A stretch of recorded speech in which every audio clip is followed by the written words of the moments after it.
Samajwadi party के मुखिया अखिलेश यादव ने जातीय जनगणना को लेकर आज बड़ी बात कही। अखिलेश यादव ने कहा कि अगला चुनाव जातीय जनगणना के मुद्दे पर होगा।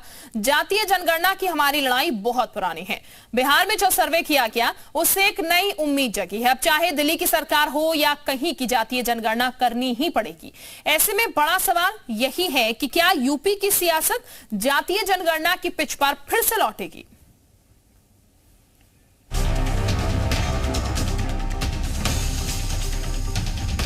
विजन 2024 के लिए सपा ने प्रतिमा, प्रतीक और प्रशिक्षण का सहारा लिया है।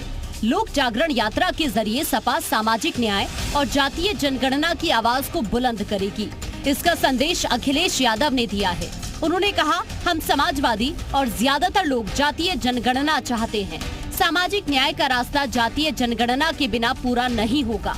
इससे समाज और लोकतंत्र मजबूत होगा। अखिलेश ने साफ कर दिया है कि 2024 का लोकसभा चुनाव जातीय जनगणना के मुद्दे पर ही लड़ा जाएगा। जातियों को कैसे जोड़ा जाए, जातियों में भेदभाव कैसे खत्म किया जाए, उस पे काम हुआ है। जातीय जनगणना के बाद मैं समझता हूं समाज में सब हक और सम्मान के साथ जी सकेंगे। ये भारतीय जनता पार्टी है जो इस तरह की बात कर रही है, उनके सोच के लोग इस तरह की बात कर रहे हैं। कास्ट सेंसस से सामाजिक न्याय होगा और जितना सामाजिक न्याय हम समाज में देने में कामयाब होंगे उतना ही समाज हमारा सम्मान से जिएगा। सपा ने 2019 के लोकसभा चुनाव और 2022 के विधानसभा चुनाव में अपने चुनावी घोषणा पत्र में जातिगत जनगणना का वादा किया था और अब 2024 के चुनाव में सपा इसे अपना सबसे बड़ा चुनावी वादा बनाने जा रही है और इसे अपने आने वाले चुनाव में इंडिया गठबंधन और अपनी पार्टी के घोषणा पत्र में शामिल करवाएगी।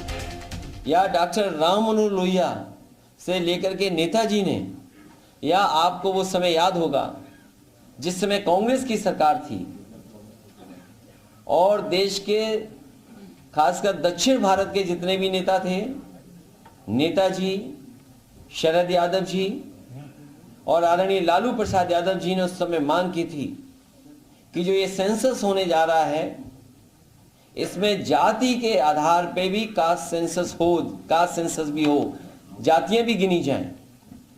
लेकिन उस समय की सरकार ने गिनती की लेकिन आंकड़े कभी बाहर नहीं आए। एक तरफ बीजेपी अपने हिंदुत्व और राष्ट्रवाद पर जोर देती है तो वहीं ओबीसी और दलित को साधने के लिए भी जतन करती है। इसका लाभ उसे पिछले कई चुनावों में मिल रहा है और लगातार जीत रही है। दूसरी तरफ सपा पहले एमवाई और अब पीडीए पर जोर दे रही है तो सॉफ्ट हिंदुत्व की राह भी चलती दिखती है। इस कोशिश में उसकी सीटें भी पिछले विधानसभा चुनाव में 111 हो गयी। कोसी उपचुनाव में तो अखिलेश के पीडीए दाव ने बीजेपी को जोरदार पटखनी दे डाली। अखिलेश इस बात को समझ चुके हैं कि बिना ओबीसी वोटों के साथ लिए बीजेपी को मात नहीं दिया जा सकता।